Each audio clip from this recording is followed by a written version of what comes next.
Welcome to Telangana software farmer. ఈరోజు మనం వీడియోలో వచ్చేసి మేము వేసిన వరి హార్వెస్ట్ చేస్తున్నాము. మేము వేసిన ప్లేస్ ఒక గుంటకి కొంచెం అటు ఇటు ఉంటుంది, అంటే 1.5 అలా ఉంటుందేమో, అంతే స్పేస్లో వేసాము. ఎందుకంటే ఇన్ ఫ్యూచర్లో మళ్ళీ ఆవులు అవి తీసుకుంటే వాటికి గడ్డి కావాలి కదా అని చెప్పి ఆ ఉన్న ప్లేస్నే డివైడ్ చేసేసి వెనక మొత్తం గడ్డి వేసాము. ముందు కొంచెం ఒకటిన్నర గుంటలోనే వరి వేసాము. సో ఎంత ఒక అరకిలో అన్ని వడ్లు తీసుకొచ్చి, అవి కూడా చెప్పాను కదా సేవా ఆర్గనైజేషన్ నుంచి తీసుకొచ్చిన బహురూపిణి అనే వెరైటీ, ఒక గుంటలో అవి చల్లాము. స్టార్టింగ్ గ్రోత్ వచ్చేసి చాలా స్లోగా అనిపించింది. అసలు ఇవి వస్తాయా రావా, మోస్ట్లీ రావేమో ఇంకా ఈసారి అనుకున్నాం మేము. భూమిని ప్రిపేర్ చేసేటప్పుడే పెంటమట్టి వేసి దున్నించి రెడీ చేసి ఉంచి బాగా నీళ్లు పట్టి వేసాము. అయినా కూడా మాకేమో ఇంకా చాలా వీక్గా పెరుగుతున్నాయి, ఇవి రావేమో మోస్ట్లీ అనుకున్నాము. వన్స్ ఎప్పుడైతే ఫిషెస్ వేసి ఆ వేస్ట్ వాటర్ అనేది దానికి వదలడం స్టార్ట్ చేసాము, గ్రోత్ చాలా బాగుండే, చాలా ఫాస్ట్గా గ్రో అయ్యాయి. అసలు చూస్తుండగానే ఇవి మరీ వీక్గా ఉన్నా అనుకున్న ప్లాంట్సే ఒత్తుగా ఒక 5 ఫీట్ల హైట్ వరకు పెరిగాయి. మేమే ఆశ్చర్యపోయాము అసలు అవి చూసి.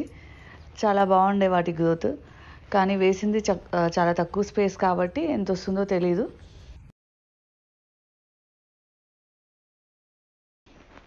ఇంతకు ముందులా కాకుండా ఇప్పుడు చాలా ఈజీ అయిపోయింది ఆ వరి కోత మిషన్ ఉండడం వల్ల. ఎమ్మటే కట్ చేసేసి ఎమ్మటే ఆ వడ్లు ఇచ్చేస్తారు వాళ్ళు. సో మోస్ట్లీ మాకు చాలా తక్కువ స్పేస్ కాబట్టి ఎవరిని అడిగినా ఆ మిషన్ రావడానికే టైం పట్టింది. అవి ఆల్మోస్ట్ చెట్టు మీద ఉండగానే ఆ వడ్లు ఆల్మోస్ట్ ఎండిపోయాయి. సో వాటిని హార్వెస్ట్ చేస్తే ఆ రోజు ఒక 15 minutes పట్టింది అంతే, చాలా తక్కువ కాబట్టి. 15 minutesలో మిషన్ తిరిగింది, చుట్టూ మొత్తం కట్ చేసింది.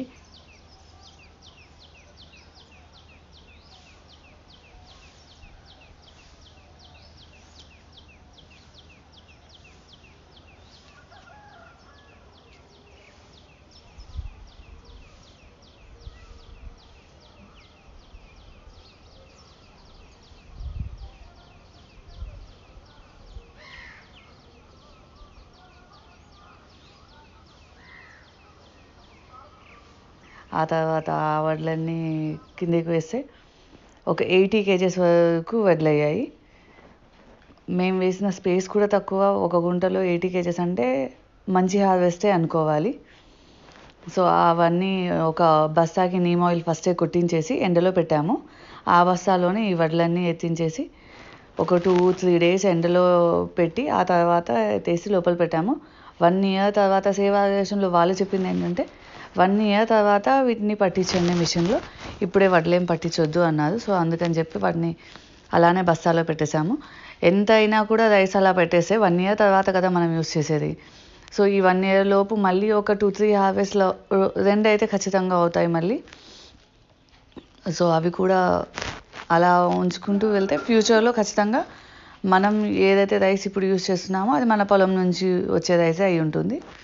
నెక్స్ట్ టైం అనుకుంటుంది ఏంటంటే కొంచెం ప్లేస్ ఇంక్రీజ్ చేద్దామా, ఆ గడ్డి వేసిన ప్లేస్ని ఎటన్నా చేంజ్ చేసి కొంచెం ఇంక్రీజ్ చేసి వేద్దామా అనుకుంటున్నాము.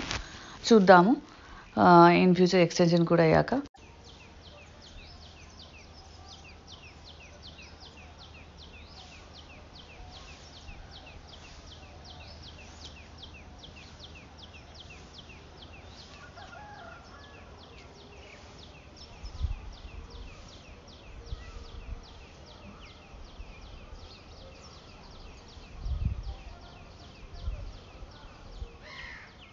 ఈ మధ్యలోనే ఆ ఫిష్ ట్యాంక్ క్లీన్ చేస్తుంటే కొన్ని వీడియోస్ తీసాము.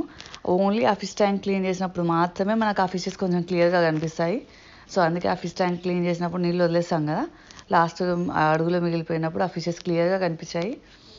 ఆ వీడియో మీకోసం తీశాను ఫిష్ గ్రోత్ చూపించడానికి.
like and subscribe to our channel.